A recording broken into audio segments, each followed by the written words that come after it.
नमस्कार। 91.2 NIVH hello Doon को सुनने वाले सभी श्रोताओं का बहुत बहुत स्वागत है। दोस्तों, संविधान दिवस की पूर्व संध्या पर अष्टावक्र सभागार में एक गोष्ठी का आयोजन किया गया। इस अवसर पर IMS यूनिसन यूनिवर्सिटी के डीन डॉक्टर आशीष वर्मा को आमंत्रित किया गया था।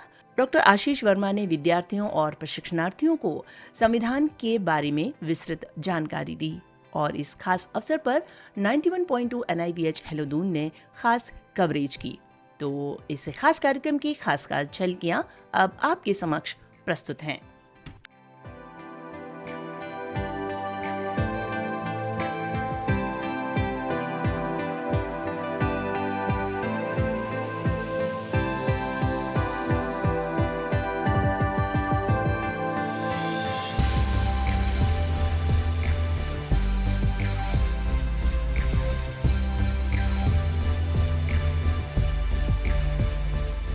बैठे सभी हाजरीन, आपको मेरा नमस्ते। जैसा कि आपको सर्वविदित है, प्रोफेसर डॉक्टर आशीष वर्मा आज के हमारे इस कार्यक्रम के मुख्य अतिथि हैं और स्पीकर हैं। सर वर्तमान में IMS यूनिसन यूनिवर्सिटी में एज ए डीन कार्यरत हैं। सर के पास संविधान विशेषज्ञ के तौर पर 20 वर्षों से भी ज्यादा का अनुभव है। सुना आपने, 20 वर्षों से भी ज्यादा का अनुभव संविधान विशेषज्ञ एवं कानूनी विशेषज्ञ के तौर पर। सर ने एडमार्स यूनिवर्सिटी कोलकाता का नेतृत्व किया है। सर ने भारत सरकार द्वारा संचालित हो रही विख्यात संस्थाएं जैसे HPCL, IOCL को भी प्रशिक्षित किया है एवं कई जानी मानी संस्थाओं को सर ने प्रशिक्षित किया है। हाजरीन, सर का जीवन मेहनत और मशक्कत से भरपूर है।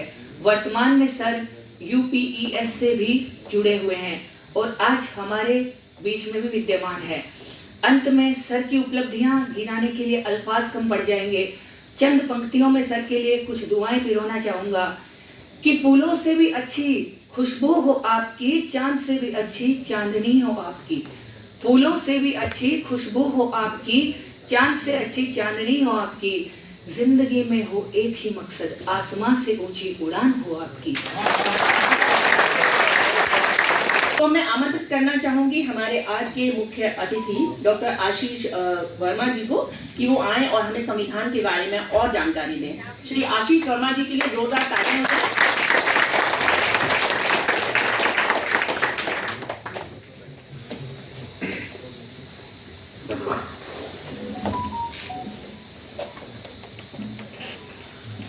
इस अष्टावक्र सभागार में एकत्रित हुए सभी लोगों को संबोधित करने से पहले मैं प्रणाम करता हूं महात्मा अष्टावक्र को, जिनके नाम पर ये सभागार है। प्रणाम करता हूं मां सरस्वती को, जिनके लिए हमने दीपक जलाया है। प्रणाम करता हूं बाबा साहब अम्बेडकर जी को, जिनको हमने आज याद किया है संविधान दिवस के अवसर पर। एक कंफर्मेशन चाहता हूं, बातचीत का माध्यम हिंदी या अंग्रेजी क्या ज्यादा सूटेबल होगा? हिंदी। ठीक है, धन्यवाद।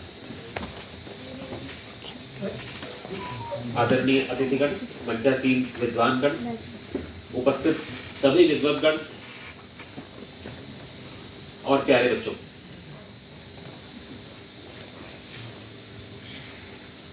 यहाँ आया तो था संविधान के एक्सपर्ट के तौर पर, लेकिन सबसे ज्यादा फायदा मेरा हुआ कि मुझे बहुत सारी चीजें नहीं आती है।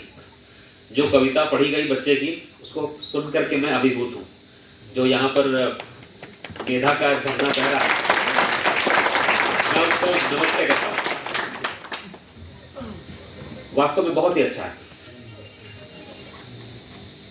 आज के दिन भारत का संविधान बन करके तैयार हुआ था। 9 दिसंबर 1946 को कैबिनेट मिशन प्लान के तहत हम लोगों ने अग्री किया कि हम अपना संविधान बनाएंगे। उसके पहले भी क्रिप्स मिशन के तहत 1942 में प्रयास हुए कि हम संविधान बना लें। और गांधी और इरविन के बीच जो समझौता हुआ था गांधी जी का और लॉर्ड इरविन के साथ, वो ये था कि द्वितीय विश्व युद्ध में भारत होम फ्रंट पर परेशानियां खड़ी नहीं करेगा और भारत की आजादी का रास्ता उसके बाद डिप्लोमेटिक तरीके से बनाया जाएगा। वो रास्ते बाद में निकालने का प्रयास हुआ। बीच में काफी सारे उतार चढ़ाव आए। होम फ्रंट पर हमने भी आंदोलन कर दिया। भारत छोड़ो आंदोलन तो उसके बाद का ही है। और उसके बाद ही शायद सर स्टेफोर्ड क्रिप्स के अगुवाई में वहां से 3 लोगों का, mister Lawrence, mister Samuel, mister Cripps, ये 3 लोग आए। क्रिप्स मिशन कहते हैं उसको। उन लोगों ने एक रूपरेखा बनाने की कोशिश की कि कैसे भारत आजाद हो। सबसे बड़ा रोड़ा यह था कि भारत आजाद हो तो सत्ता का हस्तांतरण किसको किया जाए। जो सत्ता आज केंद्रित है ब्रिटिश क्राउन में, वो उस दिन की बात कर रहा हूं, उस दिन वो सोच रहे थे जो सत्ता आज ब्रिटिश क्राउन में है वो हस्तांतरित होकर किसको दी जाए। क्या भारत के लोग इसके लिए तैयार हैं? यह प्रश्न था। और जिन 2 मुद्दों पर वो मिशन फेल कर गया, वो उसमें से एक मुद्दा यह था कि अंग्रेज चाहते थे कि संविधान पहले वो बना लें, उस संविधान को अंग्रेजी संसद, ब्रिटिश पार्लियामेंट मान्यता दे दे, ब्रिटिश क्राउन अपना एसेंट दे दे, जो आज प्रेसिडेंट देता है हमारा स्टेट हेड के तौर पर, और फिर भारत की आजादी कर दी जाए। और भारत के नेताओं का यह कहना था कि आप हमें आजाद करो, हम अपना संविधान अपने हिसाब से बनाएंगे। और दूसरा मुद्दा यह कि आजाद भारत के क्षेत्रगत रूपरेखा को लेकर भारतीय बटे हुए थे। अलग अलग डिमांड थी। 2 वजहों से ये फिलहाल फेल हो गया। 46 में कैबिनेट मिशन प्लान आया जिसमें यह अग्री कर लिया गया कि अब कोई और रास्ता नहीं है, भारत को आजाद करना पड़ेगा।